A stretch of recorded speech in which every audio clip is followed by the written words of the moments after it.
on en revient à un point assez essentiel, c'est euh, est-ce qu'on est réellement prêt à se lancer? Est-ce qu'on sait réellement dans quoi on se lance lorsqu'on démarre une activité?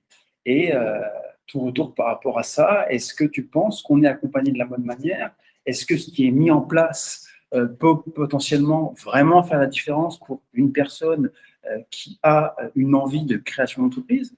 Ou au contraire, on a un biais qui potentiellement fait que la personne gagnante dans cette histoire, c'est pas forcément celui qui crée son entreprise, sauf s'il a un retour d'expérience plus important et plus intéressant.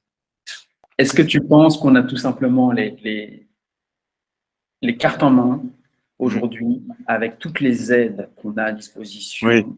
En termes de création d'entreprise ou d'accompagnement sur les, sur les activités entrepreneuriales, est-ce qu'on a toutes les cartes en main pour réussir pour une personne qui n'a pas forcément une expérience suffisante dans le monde de la société, de la création entrepreneuriale?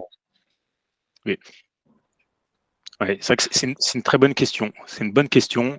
Est-ce qu'on a suffisamment les accompagnements existants? Est-ce qu'on a ce qu'il faut? Je pense qu'on n'a jamais ce qu'il faut. Moi, j'ai envie de dire, on n'a jamais tout ce qu'il faut. Et en même temps, ça évolue quotidiennement. C'est comme la formation.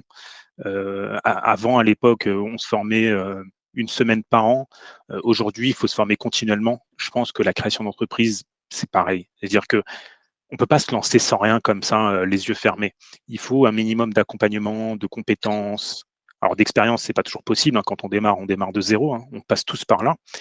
Par contre, il existe, comme tu dis, il y a la mission locale, et cetera. Il existe des structures pour nous accompagner.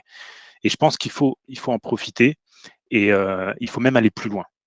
Moi, je pense que c'est ça.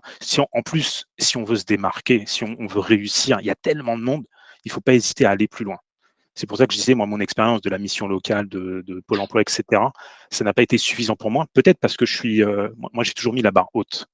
Mais ça m'a permis de réussir, peut-être. C'est peut-être ça aussi qui m'a permis de réussir. Donc, je pense qu'on n'a pas forcément tout, mais on a beaucoup de choses. Il faut qu'on en bénéficie. Et du coup, aller chercher ce qui manque. Faut pas hésiter à aller chercher ce qui manque, que ce soit des formations gratuites, payantes, accompagnement, enfin de différentes formes.